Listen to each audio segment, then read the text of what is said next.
Hi, good evening. I'm Scott Monroe, Managing Editor of the Morning Sentinel and Kennebec Journal, and I'd like to welcome everyone to another edition of Maine Voices Live. We're thrilled to have State Representative Craig Hickman joining us tonight, about 2 months after he was introduced to a national TV audience during the Democratic National Convention. And we're thankful to our presenting sponsor, Colby College, which has continued to support these important community events even after the pandemic forced us to go virtual. I'd now like to turn it over to Kimberly Flowers, the Executive Director of the Goldfarb Center for Public Affairs at Colby College, to say a few words. Thank you so much, Scott, and good evening, everyone. Thank you all for joining us for another Maine Voices Live Waterville. Colby College is proud to be the presenting sponsor of this event, which is helping keeping our community together, even during these very extended social distancing days. As Scott mentioned, my name is Kimberly Flowers, and I'm the Executive Director of the Goldfarb Center for Public Affairs at Colby College. I'm new. I just got here in March, and I'm just really happy to be joining all of you. So tonight, we look forward to hearing from Maine House of Representative Craig Hickman, including his work related to food sovereignty and other efforts to protect Maine's small family farms and to promote rural economic development. Before I moved to Maine, I worked for over a decade in international food security, agriculture development, and global hunger issues. So I am particularly interested in learning more from tonight's discussion, particularly from a Maine perspective. And as many in our audience probably already know, Colby College has one of the oldest and one of the best environmental study programs in the country. So issues related to sustainability are part of the core of that curriculum. And of course, this includes food sovereignty issues. So the right for all to have access to nutritious food produced through ecologically sound and sustainable methods, as well as the right to define our own food and agriculture systems. So Representative Hickman's work in this area is really important, and we thank him for his leadership. And on a very personal note, again, as a new resident to Maine and a soon-to-be new mother of a biracial child, I just want to express my personal appreciation to Representative Hickman for his work to address systemic racism in Maine. I look forward to being part of the audience and to the dynamic conversation that I'm sure Jessica and Craig will lead us through tonight. Scott, back to you. Thank you so much, Kimberly. And now on tonight's program. So originally from Milwaukee, Wisconsin, Craig Hickman moved to New England to attend Harvard University, where he graduated with a bachelor's degree in government. He and his spouse live in Winthrop, where they own and operate Annabessacook Farm, raising organic produce, dairy, and livestock. As a legislator, Hickman is serving in his fourth term, and he is House Chair of the Joint Standing Committee on Agriculture, Conservation, and Forestry. And Jessica Lowell covers business and economic development and general news in the Gardiner area for the Kennebec Journal. A University of Maine graduate, she has worked for newspapers in New Hampshire, upstate New York, and Wyoming, where she has won awards for investigative and explanatory journalism. So we'll listen to the conversation between Craig and Jessica for about the first 40 minutes or so. If you have a question for Craig, please submit it using the Q&A button in the Zoom window, and those questions will be reviewed for possible inclusion in our remaining 15 to 20 minutes or so. So let's get right to it. Please give a virtual welcome to Jessica Lowell and Craig Hickman. Thanks, everybody. Am I muted? I can hear you. All right, excellent. Hi, Craig. How are you? Great. How are you? I am doing very well, thanks. So let's get started a little bit and tell us a little about your farm in Winthrop. Well, we call it heaven. Yes. Our farm is about 25 acres. It sits on Lake Annabessacook. It's on Annabessacook Road, and the farm is named after both the lake and the road. When it was in its original form, it was actually called Hillside Farm, because in the back of our farm, we had this huge hill of granite rocks. And the dump down the road from us contaminated our lake. Lake Annabessacook was a Superfund site in the 70s. And so the farm name changed when the rocks were sold to the town in order to cap the dump. And so now we are Annabessacook Farm. We are a small, diversified organic farm. We have community gardens, so people in our community who don't have their own land or enough light to grow food can lease a plot of our garden to grow their food. We have a collaboration with the Winthrop Food Pantry where we have cold storage for them to make sure that they have enough storage to meet the needs of our community who are dealing with food insecurity and hunger. We have a farm stand on the side of the road.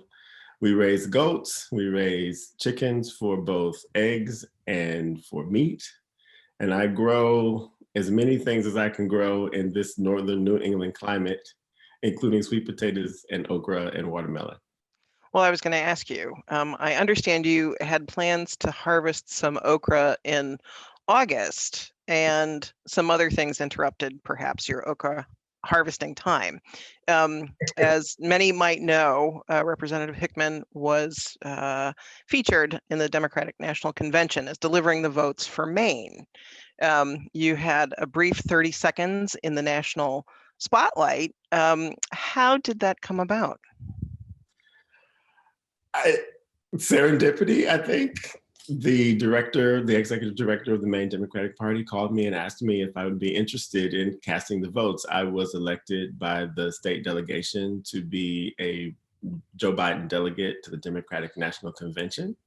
The convention was supposed to be held this year in Milwaukee, Wisconsin, which is where I'm from. And I had looked forward to being able to return to Milwaukee, where I grew up, as a public official in my last year in office to participate in this historic nomination process. But of course, the pandemic came along, and out of an abundance of caution and concern for safety, we decided as delegates not to attend in person. And so we had to have a virtual convention. When Kathleen Mara called me and asked me if I was interested, I said, sure. She said she was going to talk to a couple of folks and vet all of us, and she'd get back to me if I was chosen. And I honestly didn't think that she would get back to me, but she called and she said, you're it. And Wow. so the party reached out to me to schedule the recording of the spot because we weren't going to be able to do all of the 50 states and the territories live. I think there were probably 7 done live on the evening itself, but most of them were pre-recorded. And I know mine was recorded on a Sunday afternoon when I was in the middle of harvesting all sorts of things. Wow. And so how did they pick the location for the shoot? We walked around the farm and we had to consider electricity and extension cord length and light. And so after doing a little bit of scouting, we chose to do it right in front of the big red barn that sits off the side of the road. And we had enough light and enough a length of cord to get to the plugs in the house. All right. Quite a production to set it up on the spot on the farm. So you've attended national conventions in the past, have you not? Correct. So how is this different from that? Or how is a live convention different from what you did this year? Well, I'm a people person, and a live convention, you gather with all the delegates from around the country. And in 2008, when I first entered politics, I ran to be a delegate for Barack Obama at the convention in Denver, Colorado. And when the state delegation gave me that honor, I was able to go there. The difference is it's theater. And when you're in the theater, it's live and you can feel the energy of the people around you and the electricity of the room and all the oohs and the ahs and the costumes and the pomp and the circumstance and the production quality. That's live theater. And there's nothing that is going to ever be able to substitute for that. However, with the roll call vote across America, which I thought was a brilliant idea that the party came up with this year, because we could not gather, and the roll call vote at the convention is my favorite part of the convention. That's why we go in order to cast a vote for the nominee for the party. We had to do it this way instead. And while there are a lot of characters who will certainly be in state garb, introducing and doing floor speeches before they do a vote on the floor of wherever the convention is, this was different. We got to see people in their own environment, and we got to see America in all of its diversity and majesty and beauty. And I thought it was such a great idea that even if there is in 4 years an in-person convention, that they find a way to cast the votes by showing everyone America in some very well-produced video that they could actually air right on the floor of the convention. And I think that would be just as exciting. Well, so I understand, in a live convention, you see all of the people from America coming to one place. In this roll call, all of America saw Craig Hickman from Winthrop, Maine. And what happened after that? I giggled a lot. My computer blew up. My phone blew up. The phone rang off the hook. And it was it was a bit much, to be quite honest. But you have your 15 minutes of fame. I guess it lasted for 15 minutes, and I just was on interviews all day, every day. Mhm.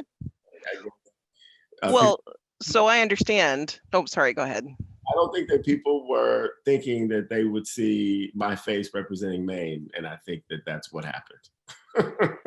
Well, so as it happens, there was a tweet that went out the evening of from Mina Harris, who is Senator Harris's niece, who said, honestly, sorry, I've flipped the wrong one.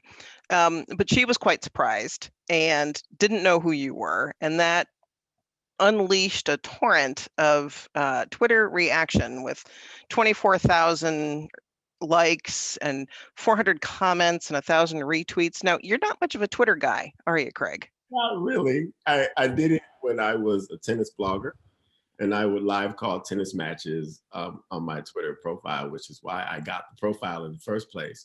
But since I got knee deep in doing legislative work, I had to not pay much attention to tennis. And so I stopped calling matches, which meant that my Twitter account went dormant. And so it was funny to see people say, he's not on here anymore. He has to get back on here. So I did watch a few of those tweet storm conversations. I turned it off the next day, but it was definitely a trip. It was a trip. And did people reach out to you personally? Oh, absolutely. In the wake of it, we had people visit the farm who had seen the spot, and they came from all over the state. I think as far away as Calais. Wow. Yeah, that was fun. A lot of people called, people that I grew up with. I shared the event with my high school class and my college class, and so I heard from a couple of classmates, and that was great. But I think the sort of moment where I realized the power of media was the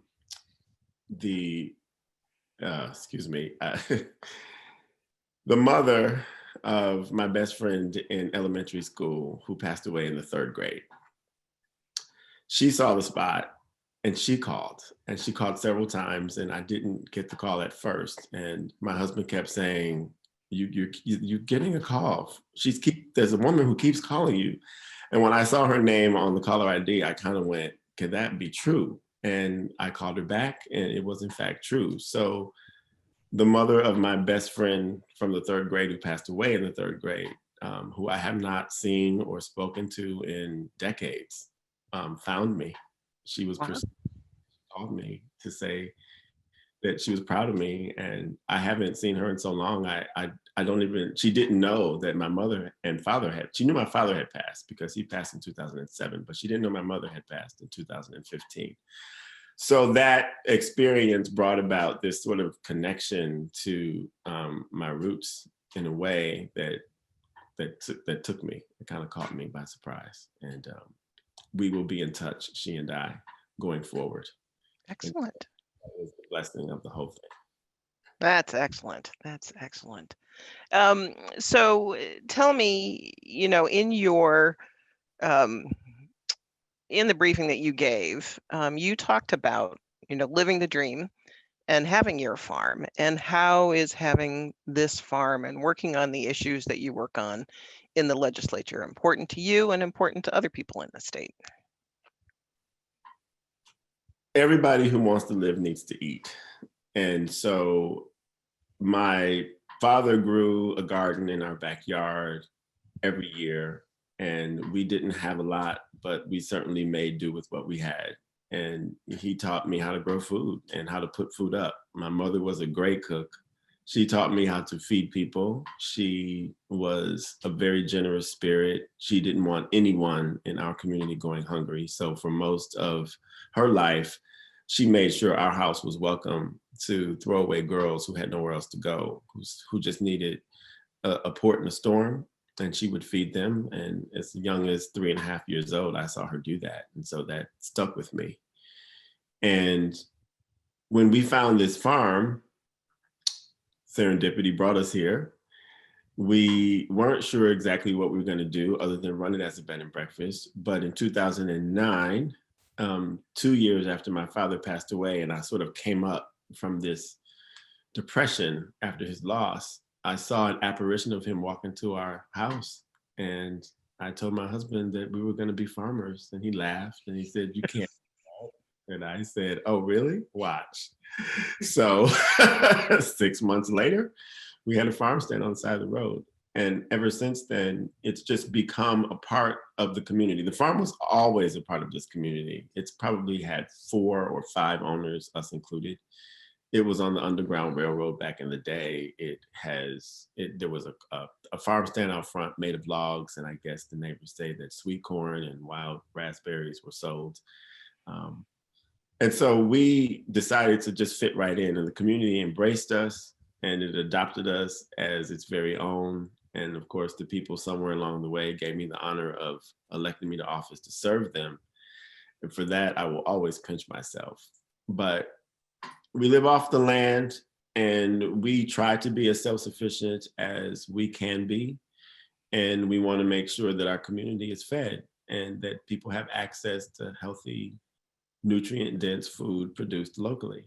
And so, I live my platform, or my platform is the reason why, my life was the reason why I ran for office. So I pretty much ran my campaign on my life. And, that has made what I do very integrated.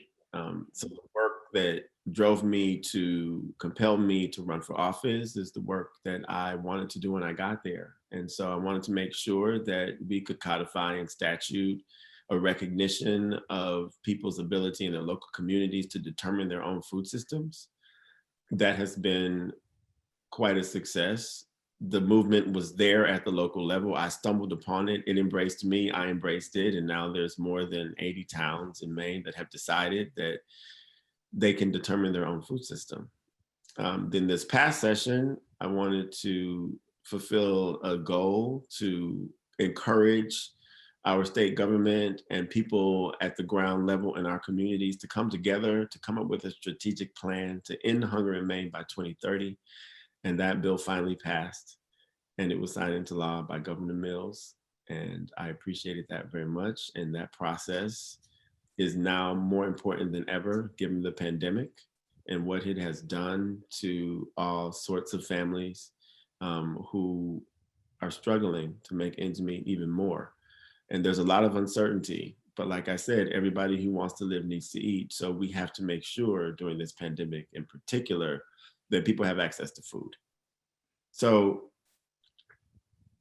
what are you doing then in your community to make sure that people have access to food? Continuing to collaborate with the soup kitchen and with the food pantry, and of course growing food and making it available for sale, but also when we sort of transition into fall, which we'll be doing here very soon, we'll put our free food bank out where the food won't spoil in the middle of the day.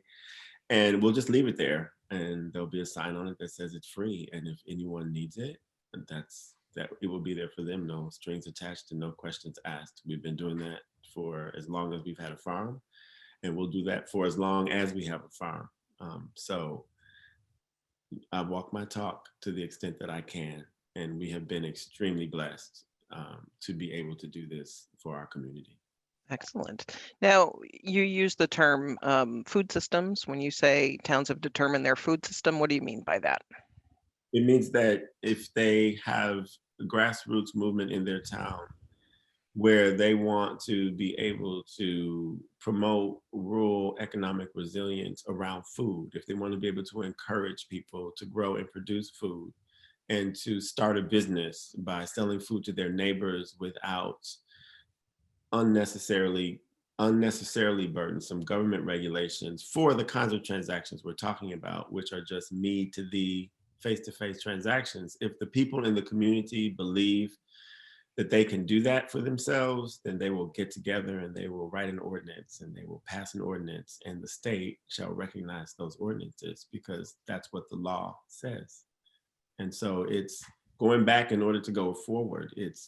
It's putting a rubber stamp on the way in which traditional foodways have always kept rural communities connected and well-fed and sustained, even in the face of poverty and depression. And that's what's happening here. And it's attracting young farmers to the state, and it's encouraging rural economic development. And so far, it's been a success, and we've had no issues with it. Excellent. So how hard is it to grow okra in Maine? Okra is a diva. She likes weather. and she can survive drought. And so quite frankly, in the last 5 years, when we've had a lot of drought and a lot of hot weather, she grows great. If you plant her the 3rd week of June, direct in the warm soil, it grows real quick. So. All right. Now, how many people in Maine are familiar with okra? You'd be surprised. It's hard to keep. When I put the signs up that say we have it, people come and get it. You know, Maine has a lot of transplants from the South and from the Midwest, which is where I'm from, okra. So I think the Press Herald, maybe 5 years ago, it featured foods that people don't necessarily think grow in Maine, like ginger and my okra was featured. And after that article was published, I couldn't keep okra because people who were here from Ohio and Virginia and North Carolina and Georgia and Mississippi, they wanted okra. This was a great year for okra because it was very hot early, and I don't celebrate drought. I don't think any farmer would, but okra can survive in hot, dry weather, and it produced buckets this year. So. Wow. And you finally did get it harvested, I'm assuming. It's all gone. But we had an early frost this year. It was actually one of the shortest outdoor growing seasons that we've had, probably in 10 years, because we got a frost. We got 3 killing frosts 3 days in a row in the 3rd week of September, which has not happened since 2011. Is the last that we had a killing frost in September. So the okra, fortunately, had worn itself out by then. And, good. Good. So can you give me an example of how farms like yours bring people together in this state? You know, you talk about it as a traditional food way.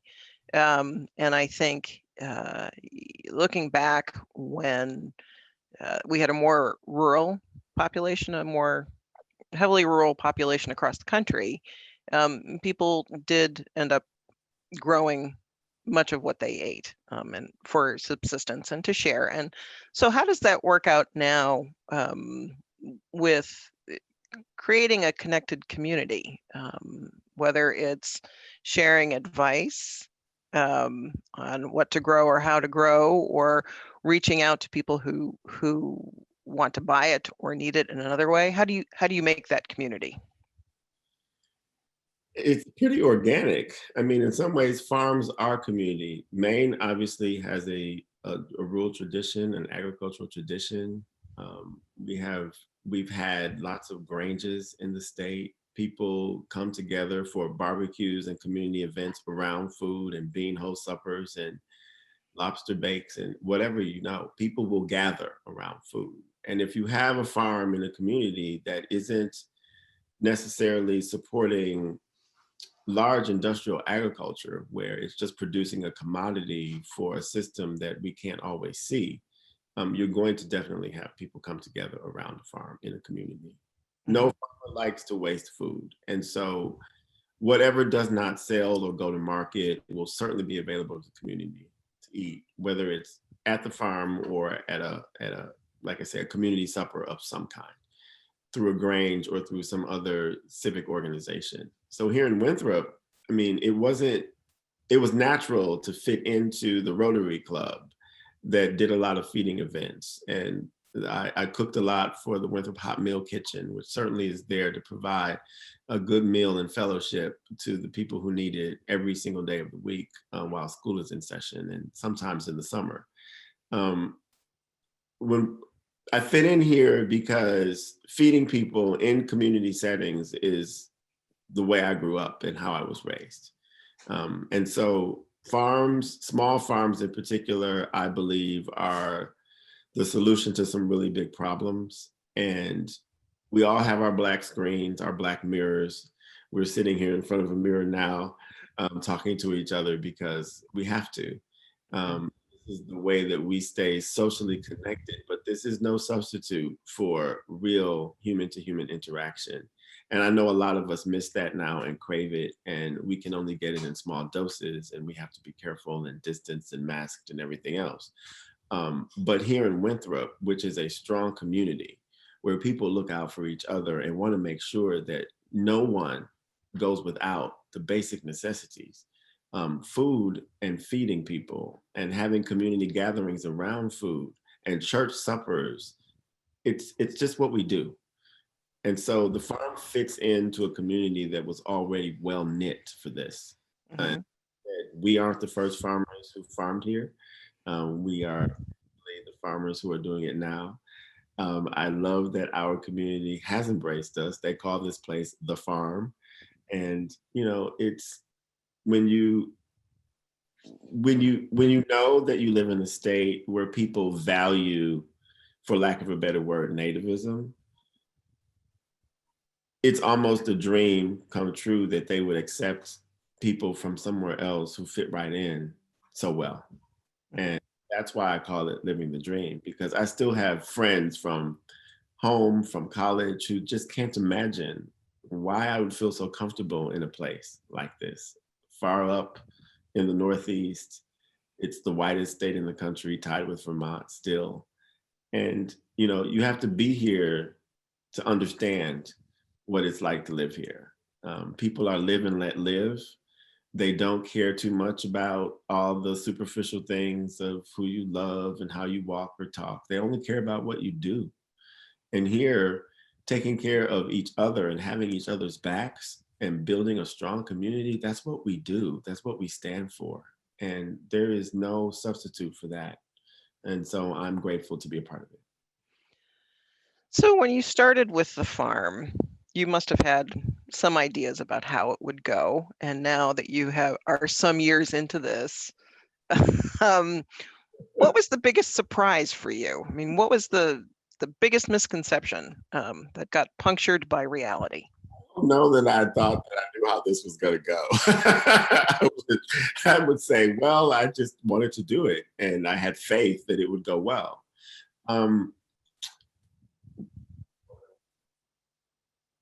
I think this farm, the challenge is the soil.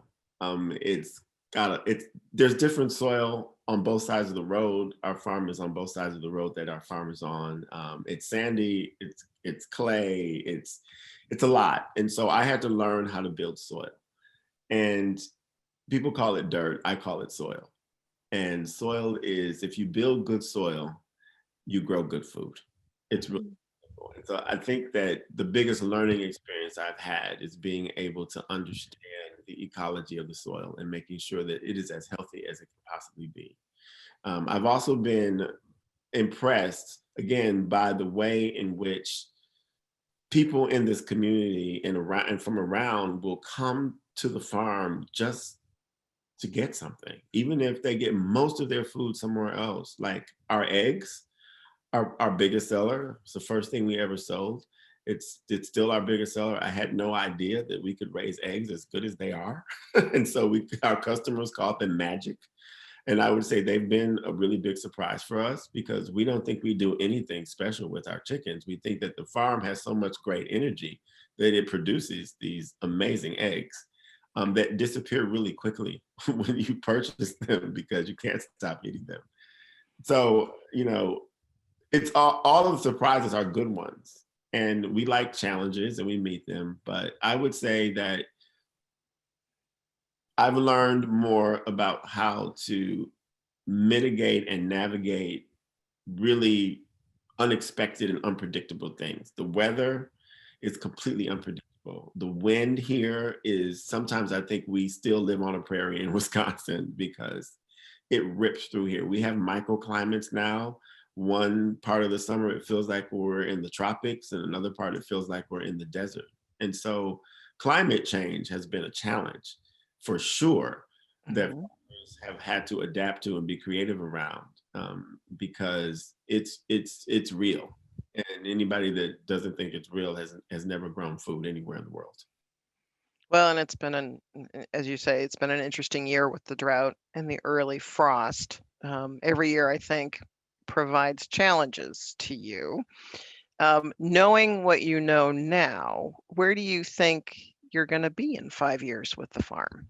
Oh, farmers keep it in the season. It's like the only thing I can think about between now and the end of the year is getting the soil ready to do garlic, which I always do the day or two after the election. And you can also plant spinach in the fall and make sure you have your beds ready, and it will just sit there and germinate in the spring when the snow melts. And so I can't think too far beyond a session. What I hope is that the pandemic will be under control enough that we will feel safe and our guests will feel safe to sort of come back and visit us from all around the world, because meeting people from different backgrounds and different experiences in the comfort of our own home has also been a joy. And we miss doing that right now. So if anything, if I can predict 5 years from now, I would hope that we still have the gumption to do that, and that the pandemic is far enough behind us so that to do. But I will always grow food so long as I draw breath. So you also have a bed and breakfast, and that's not been open this year. Okay. All right. But as soon as you can, you will open your doors back up and welcome the public back in. That was the one thing that was also a delight after the DNC event, was that all of a sudden everybody wanted to come to our farm, and we got a lot of phone calls and a lot of inquiries that we had to say, call us again next year and thank you for your interest. But if there were no pandemic, we probably would have been busier than ever before. After that particular spot that happened. Yeah, where was the furthest call from? Where was the furthest call from? California, maybe? Wow. Yeah, I would say California. We'd be delighted if they would come and spend their money here. Absolutely. Absolutely. All right. I'm sorry, go ahead. Like the tourism industry, it's the biggest industry in Maine, and we are part of it. So it would be great if it were 100% at capacity, but unfortunately it's not, and hopefully it will be again. Okay. And do you have any thoughts to share with people who want to start a garden, want to get involved in the local food movement, want to promote food sovereignty in their own community if they don't have it already? Any thoughts? Well, Yeah. grow food. Even if you don't have a backyard, if you don't have a farm, you can always grow something in a pot on a windowsill somewhere. That's where it all starts. You know, you nurture life, and everyone enjoys, when you do this, I can say this, everyone enjoys the fruit of their own harvest. And so it all starts there.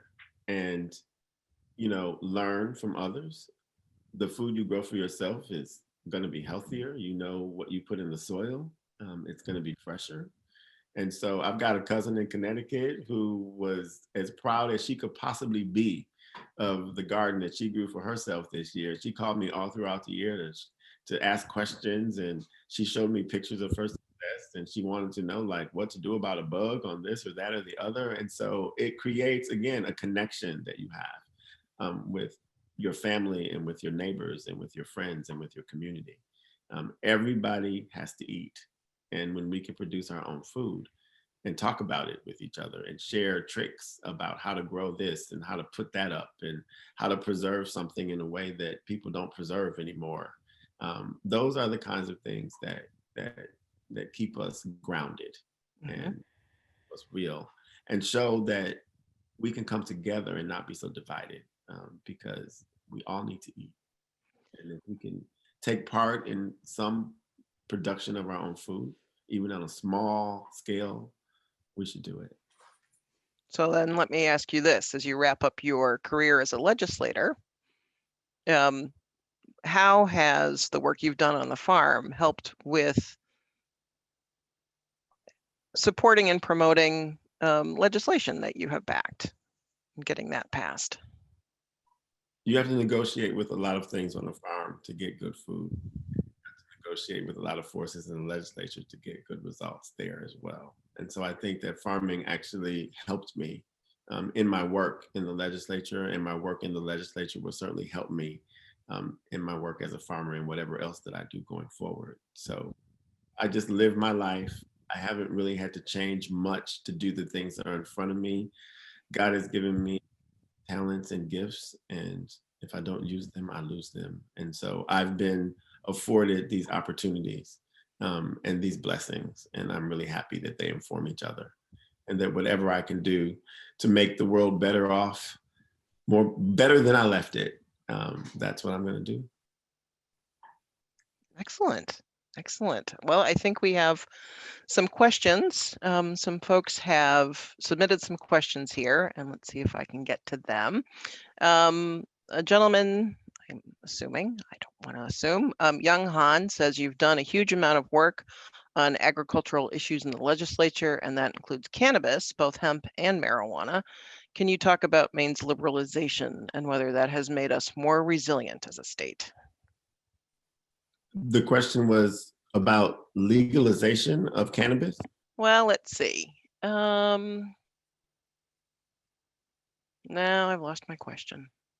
I guess it's whether legalizing hemp and marijuana has made Maine more resilient. It's another crop, it's another piece of an economy that we have going forward, I guess.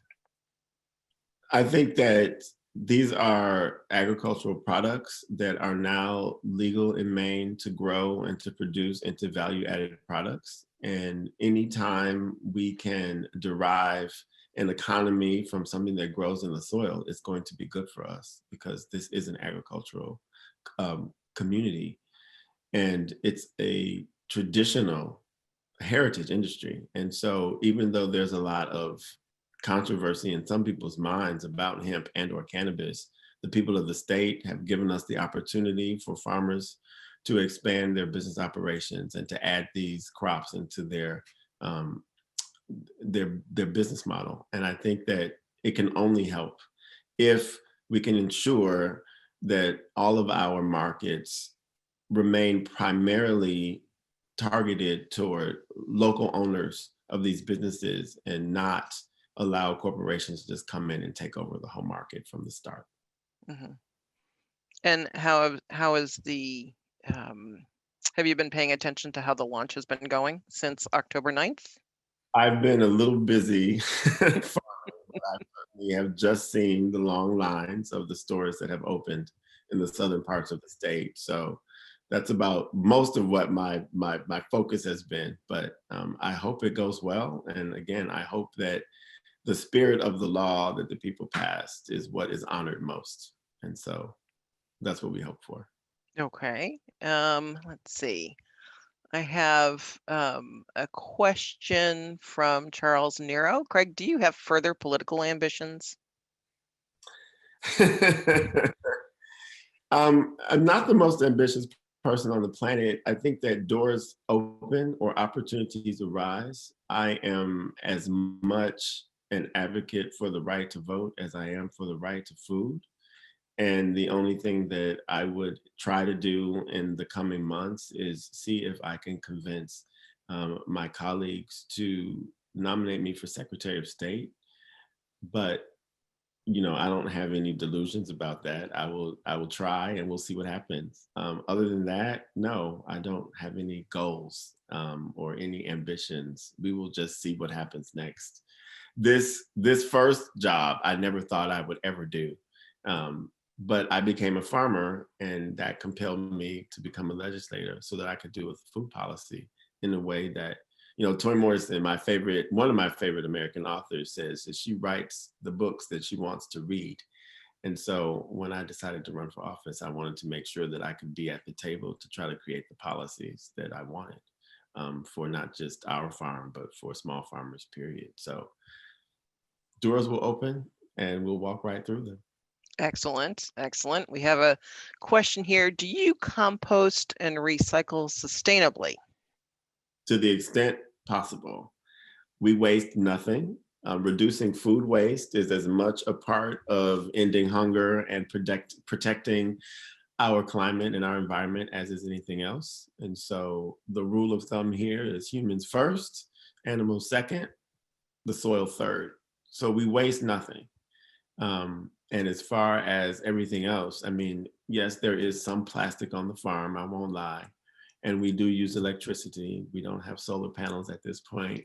We're not off the grid, but you know, we're small, we're a micro farm. We only grow 4 acres of food at the most.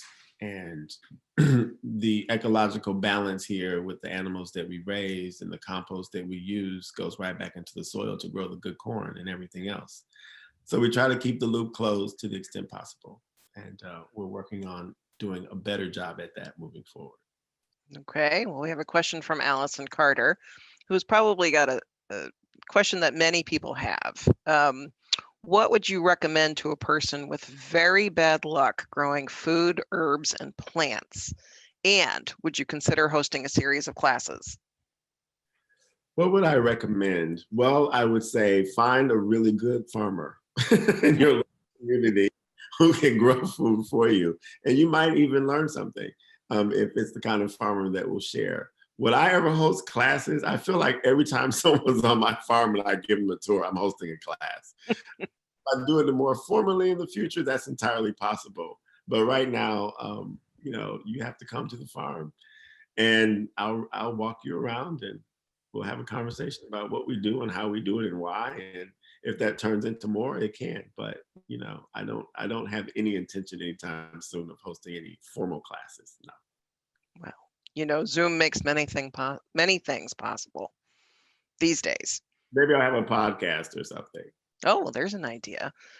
We do have a question from Alexander Beal, who you had suffered an injury a couple of years ago in a fire, and he wants to know if you physically and emotionally recovered from that burn that you experienced. Wow, thank you very much for that question. I am spiritually recovered. My skin is healed. It healed pretty quickly after the fire. The fatigue from the fire lasted for a couple of years, just as the doctor suggested, and it's just been over 2 years now. So I think that I'm almost back to 100% on my fatigue level. But the community again was, you know, people came together to make sure that the farm would survive, that all the food that we had planted would make it through. And I, to this day, have this image of all the cards that were on the table in our dining room. And it was as if I was lucky enough to have lived to see a funeral of my own. And so Wow. I'm just grateful for all the support that I got from people around the state and the country. And yes, I am, as far as I'm concerned, I'm fully healed. Excellent. You had quite a bit of help, I understand, in the wake of that. People came and helped out, I mean, pitched in. dozens and dozens and dozens of people that I had never even seen before, that neither one of us knew, came to help. And community members and friends that I did know and love and who we do know and love were also here to help. And so it took a village to heal this farmer from that near-death experience. Mm-hmm. Well, your community. Yes. Yes. Okay, here's a rather specific question. When the legislature adjourned LD 1893, dealing with an illegal lease of public reserve lands by CMP for routing the NECEC did not get to the floor for action. You worked hard to develop this legislation. Is it dead? Well, it's dead because this legislature has ended. We did adjourn, sine die, with the intent of going back, but as we can see from the political world, that didn't happen. And I'm disappointed that we didn't go back to finish our work. but we didn't. And so at this point in time, that particular version of the bill is dead. What the next legislature does is not up to me. And the issue may already be settled by then anyway. We own the public lands. They belong to the people of the state. And I do wish that that process would have been handled differently. In the meantime, the new administration did renegotiate the lease, probably under the pressure of that bill being sort of out there and having had the discussion about it. And so who knows what will be when the next legislature takes up its work. So I should have asked this first. For those who are unfamiliar, can you give just a little background on that? Yeah, the bill was put forward by Senator Russell Black, and it was a bill that would simply direct the Bureau of Parks and Lands to renegotiate the lease to the benefit of the people of the state, and then to allow for a vote of 2/3 of the legislature, which is constitutionally required. So there's a piece of land that is public that we own, that the previous administration negotiated a lease with Central Maine Power to use that land for some purpose that was really, in our opinion, and in the opinion of those who voted on the bill in committee, outside of the scope of the law. So we wanted to rectify that problem. Okay. And so that's what happened. And the committee worked on the bill and found a good way forward. And then we adjourned. And so we never got a chance to take that bill out of the committee and report it out and get it to the floor of the House for a vote. Okay. You've got a fan on here who says you are an excellent writer and poet. Are you planning to do more? I am always writing, and I have some collections of things that I'm working on that have to do with my legislative service that will probably end up in some book form or two in the future. Okay. Well, we'll look forward to that. And what are the most pressing political priorities and issues in your district right now, would you say? In the district? Well, like I said, I think that everybody wants some security around what's going to happen with this pandemic and kids going back to school and the state budget being decimated by lack of revenue. And so I just think the most pressing issue right now is uncertainty. And that's going to be solved or at least mitigated by whatever happens when the 130th legislature convenes, and whatever happens after this election, if in fact we have a different administration at the federal level. So I think that uncertainty is the most important issue that we deal with right now. Okay. Someone asks, they're very curious to know how your first term in the House went compared to your most recent term. So I guess this gets after your experience in learning to build coalitions and to work collaboratively to get things done. And maybe you could speak to that. My first session was, you walk in and you're a little overwhelmed by everything, but I hit the ground running because I've always been a bit of a quick study, and at least I knew what I wanted to do in some ways going in, and I read a lot. So I paid attention and I read and read and read and tried to win arguments around policy, not around politics. In my first term, I had some successes with bills. I can't think of all the bills that I did get passed in my first session, but there were a handful of them, maybe 5 or 6 or 8 or 10, I don't remember. And then by my last term, again, I've been grateful to have people around, even in the legislature, who were simply interested in looking at policy in a way that wasn't just surface. I like to deconstruct and to do a lot of deep dives in the work.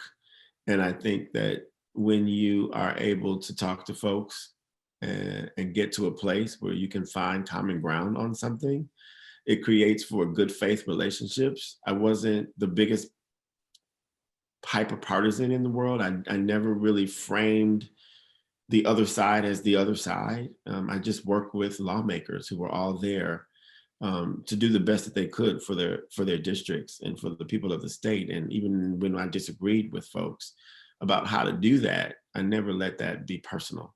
And so I think that, I learned a lot. I learned how to listen a whole lot more and hear all sides, things that I never even thought about.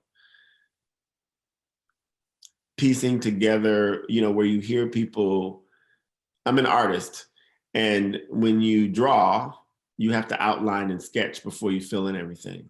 And so when you listen to different arguments, sometimes I could just sit there and try to piece it all together. And I think that working collaboratively with people and being a student that way helped me to sort of like at least posit some solutions to some problems we never really got there, or they weren't ultimately cost effective, or there was no political will for them. But I'm a farmer. I approach everything.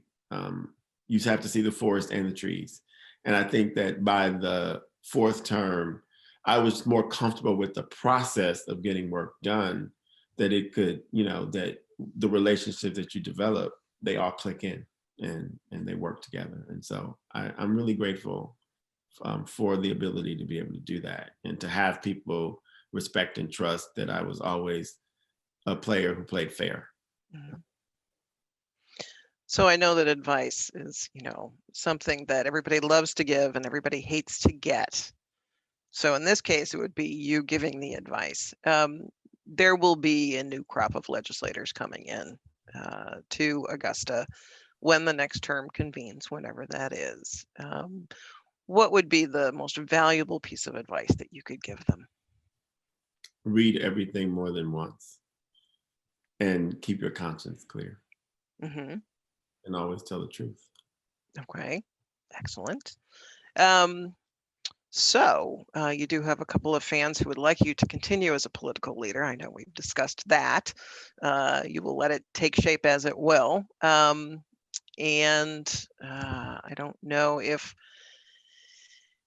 you say you live very much in the season, but if you get to the point where you don't want to farm anymore, and I don't know if you would at all, if you would look to more public service in the future, in the far future.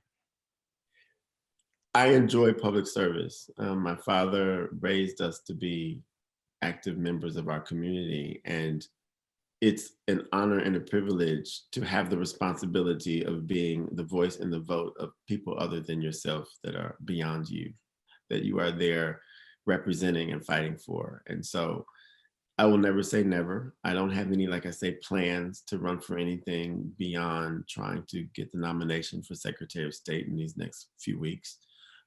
But as far as being on a ballot again, I have no idea. I love public policy and trying to figure out solutions to some of our nagging problems so that we can move forward. I think that we are at a crossroads right now. I do think the soul of our nation is sick and it needs some healing.